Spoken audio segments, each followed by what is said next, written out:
Gary's just said that we should call this this lesson the down and dirty on dirty carvings, which is my best American faux accent. But it's really all about keeping carvings clean, and that's what I want to talk to you about. I've actually made a little download here, which is available below. The link's below, and what it is a little checklist of things to think about when you're carving, before you're carving, as you're carving, after you're carving, to do with keeping your carvings clean, because carvings, especially with light woods, get dirty very quickly. They get grubby, and that's not the same as a patination you get after you've carved.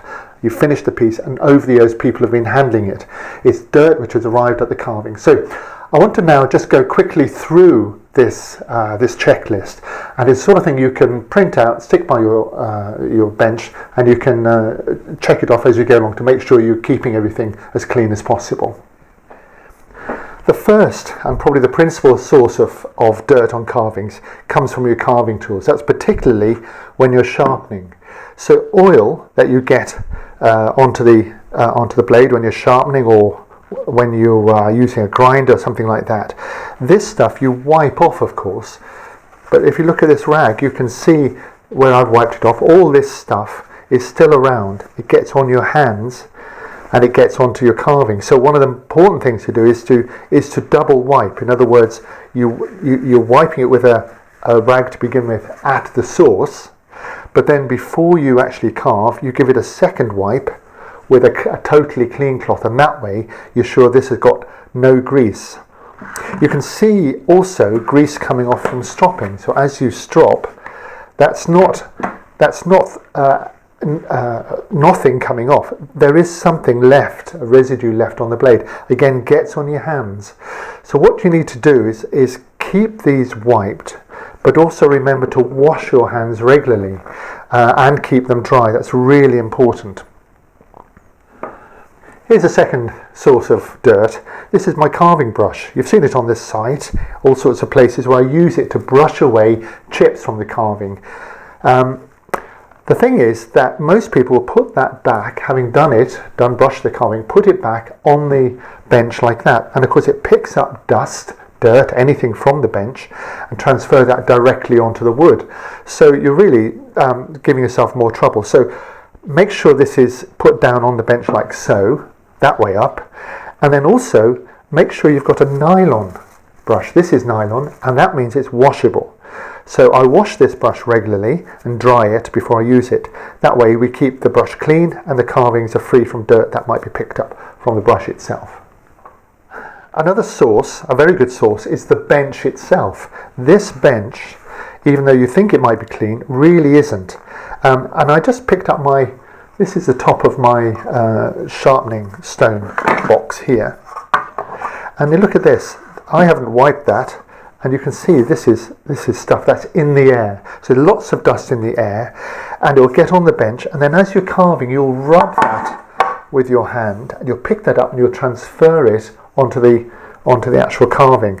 So again, you've got to keep your hands washed and clean. I can go and have my lunch without having to wash my hands because they're always clean. So make sure they're washed clean. Better still, use a vacuum regularly, and every now and again get a damp cloth and wipe your carving bench. That makes sure that is clean, not a wet cloth, just a damp cloth. That way your bench is clean, you keep it off your hands and thus off your carving.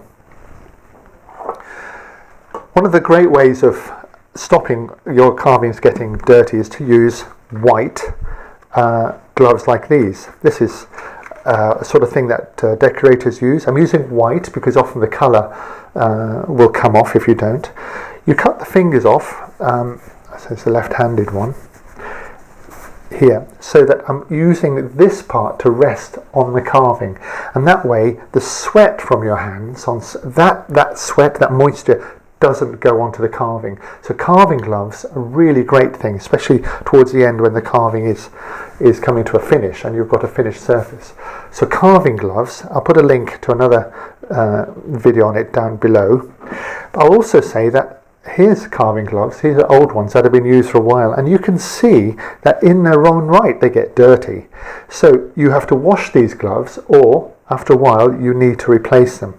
So carving gloves, really great way to keep moisture from your hands getting on the work. You might think that a pencil's a really good thing to use on your carving, and it is generally, although often I use ink that dries. The thing about a pencil, especially a soft pencil that I don't use a hard one because it'll indent the wood, but these pencil marks themselves will rub, and you can see that pencil itself becomes quite dirty. You can use an eraser, certainly, to get some of that off.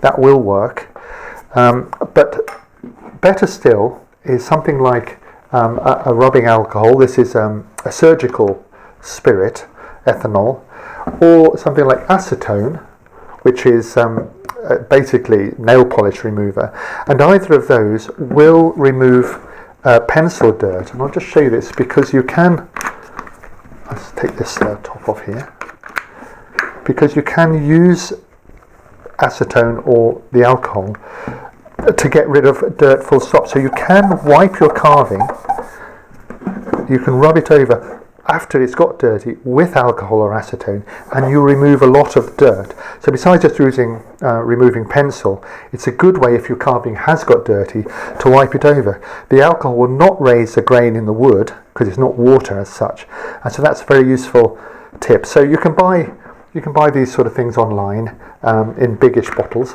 or from chemists, that sort of thing.